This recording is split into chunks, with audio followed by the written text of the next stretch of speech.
Good afternoon, everyone. I'm glad you could join us this afternoon. Glad you found us since we were in a different venue than we normally are this time of year.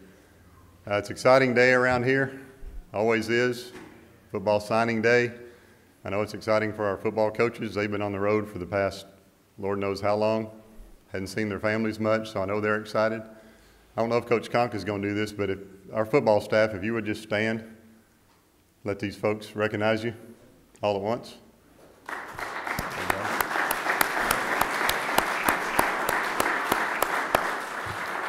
They've done an outstanding job not only during the season but the recruiting process, and as Coach Conque goes through these recruits, you'll find that out. It was an exciting year last year, obviously. Made the playoffs for the second straight year, won the conference title. Keeps getting bigger and better around here, and it's all because of these guys and because of our head coach, Clint Conque. And I will now turn it over to Coach Clint Conque.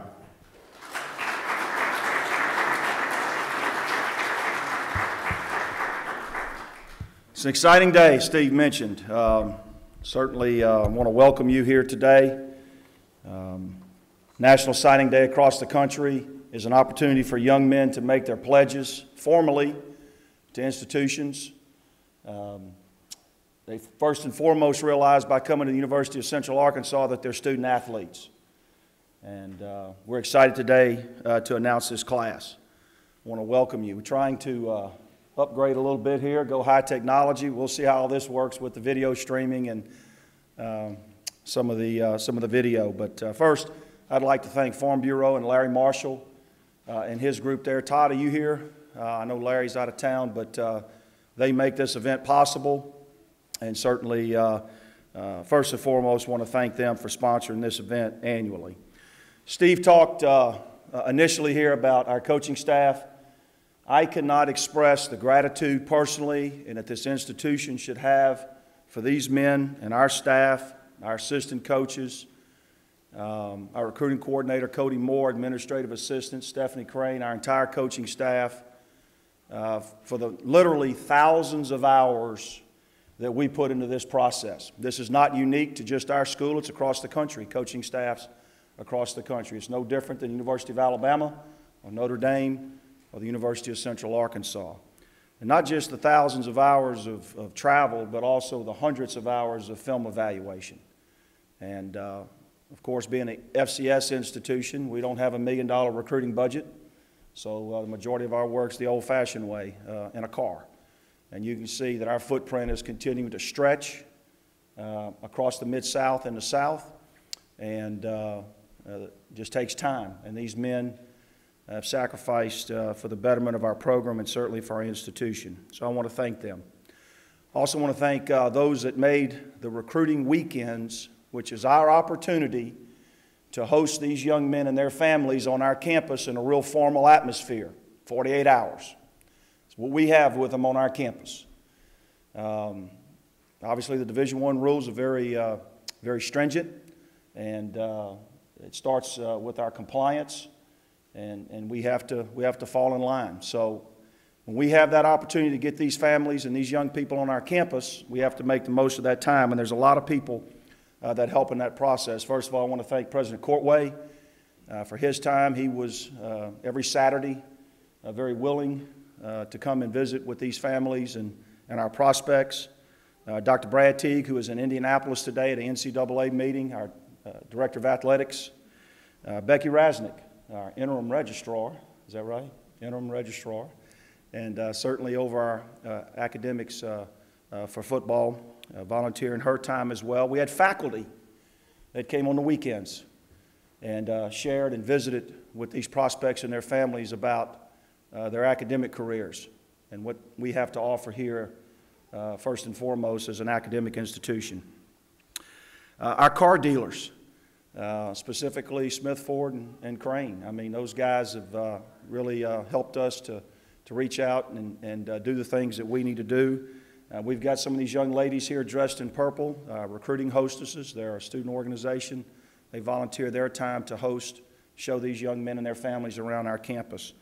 And there's countless others. But I really want to give major credit to our players, and we have several here today. Our players act as hosts for these young men They actually take them around town, take them around campus, introduce them to other players on our football team.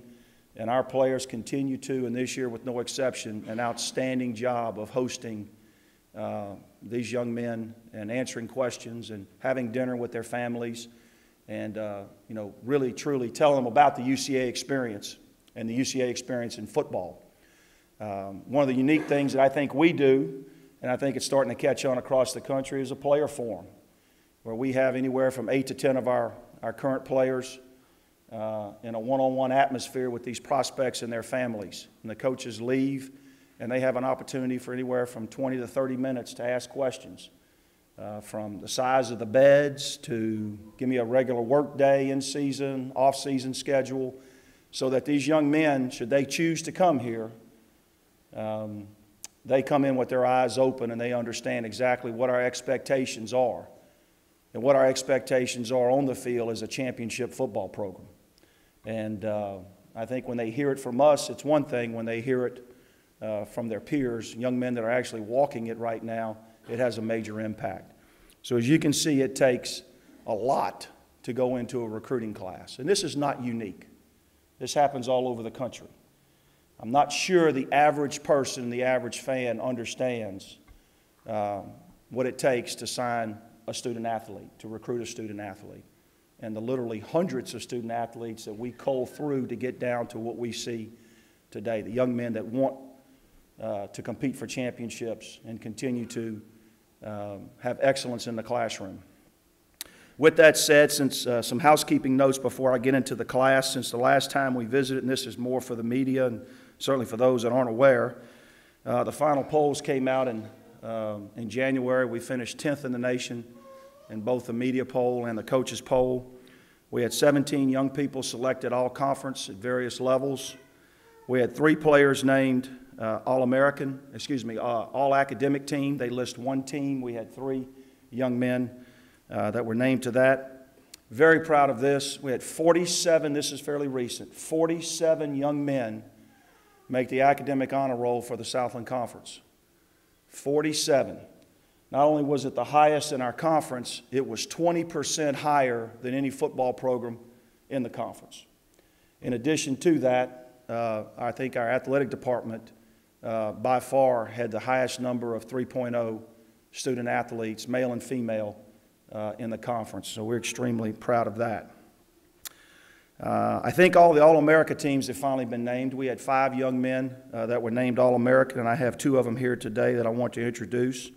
First of all, senior Corey Howard was a consensus All-American this year. I think he made virtually every All-America team, the senior offensive lineman from Wichita Falls, Texas. Probably the most notable being to the Associated Press and the Walter Camp All-America team, very prestigious team. In addition to that, Corey was named the National Offensive Lineman of the Year in Division I FCS football. Senior Jesse Grandy, multiple teams as a return specialist. Seth Allison, the senior from Stuttgart, made 1 or 2 All-America teams. And then 2 young men that we have here today, I want them to stand up and be recognized. The Southland Conference Offensive Player of the Year and made the Phil Steele All-America team, junior from Destrehan, Winrick Smothers. Go ahead, Winrick, stand up. Let's give Winrick a hand.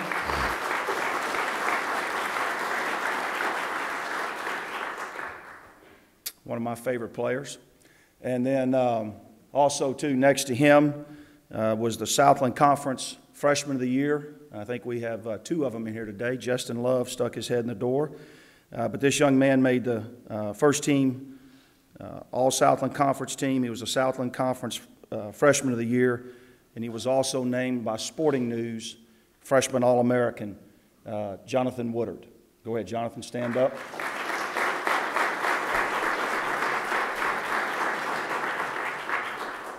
Very proud of those young men. So let's get to the class now. When we went about putting this class together, obviously you're always looking for where you need immediate help, for whatever reason that may be. Maybe some youth, some inexperience. There may have been some attrition, possibly at a position, or quite frankly, a player becomes available to help strengthen an area on your football team. Certainly as conference champions and back-to-back December runs in the playoffs, not only do we want to maintain that standard, but also to exceed it. And we brought in 3 young men at mid-year. I'm going to introduce them, and they can stand up. 6'2" wide receiver from Clay Chalkville, Justin Burdett. Stand up, Justin.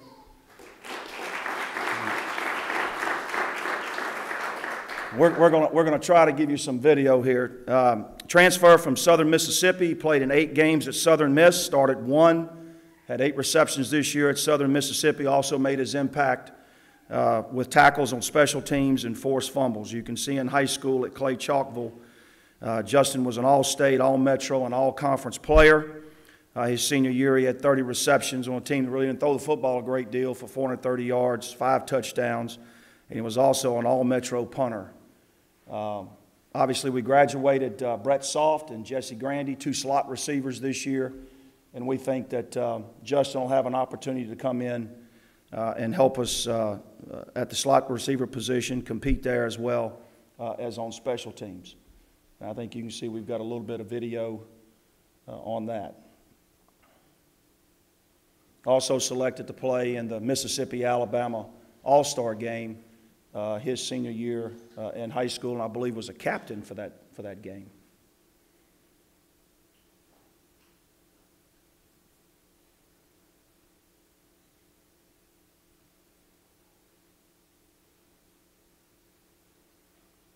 The thing that Justin brings is experience, Division I experience. Things didn't go quite as well at Southern Mississippi this year, so he was looking. We had him in camp in 2011 and went to Southern Miss, and this time we got it right and he got it right, and we're looking forward to him making an impact this spring on our football team. Big target. Next is Jordan Kirsch. Stand up, Jordan. 6'3", 290-pound offensive lineman. By way of Brandon, Mississippi, Brandon High School and Hines Community College. You can see there he was a second-team Mississippi All-State selection. This past year over at Hines. In high school, he was an all-conference and all-metro selection. An explosive young man, 2-time 6A shot put champion. And I believe it was in the 56, 57-foot range. That's big-time explosive. He was also selected to the Mississippi-Alabama All-Star game and a state qualifier in powerlifting. Coming out in December, he was tripped and offered by Lamar out of our conference and signed with the University of Central Arkansas. We had 2 senior offensive linemen graduate. Of course, Arturo Hernandez did not play this year, and Corey moved from guard to center. So we think Brandon's got an opportunity to come in with his experience and size and his explosiveness to make a difference and compete on our offensive line.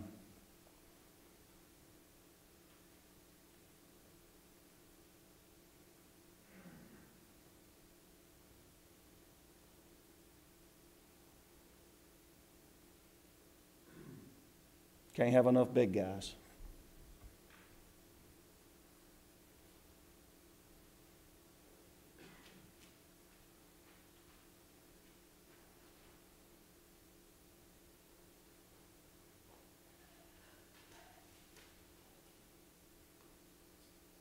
I'm sure Coach Martin's going to approach me about him throwing the shot put and track too, probably at some point moving forward.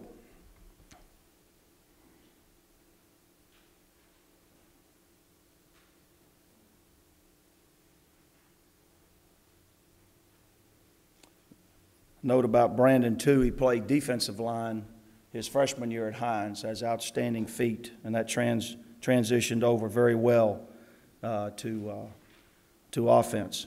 The next young man is a 6'5", 190-pound punter, Jonathan Harrison. Stand up, Jonathan. There you go.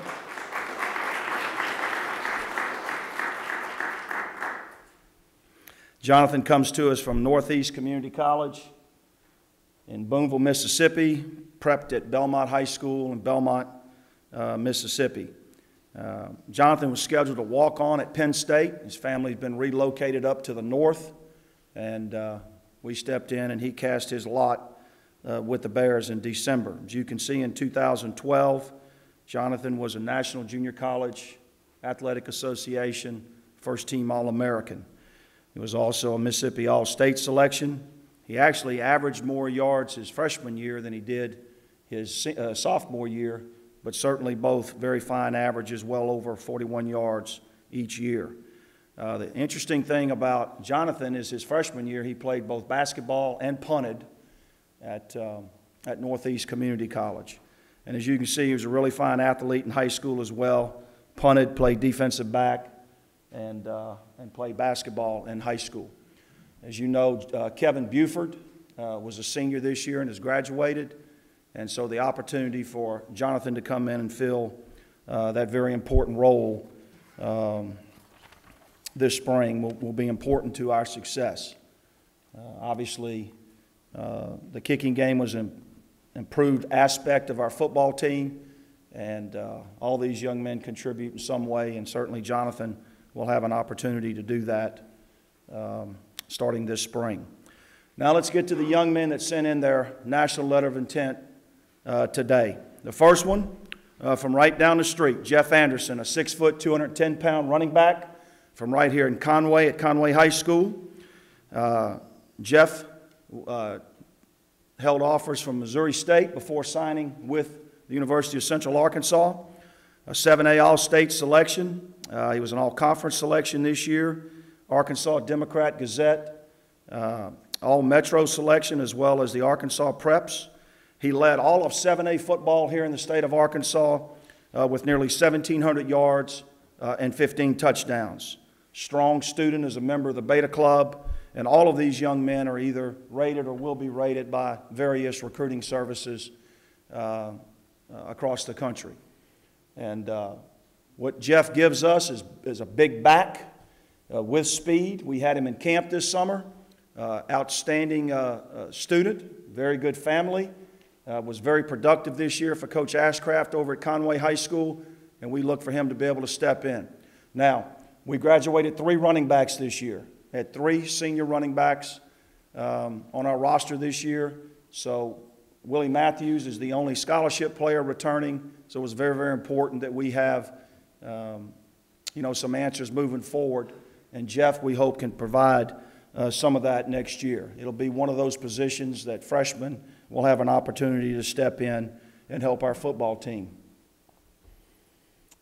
Playing at the highest level, he's, the speed of the game will be an adjustment, but maybe not quite as much as if he was coming from a smaller caliber institution.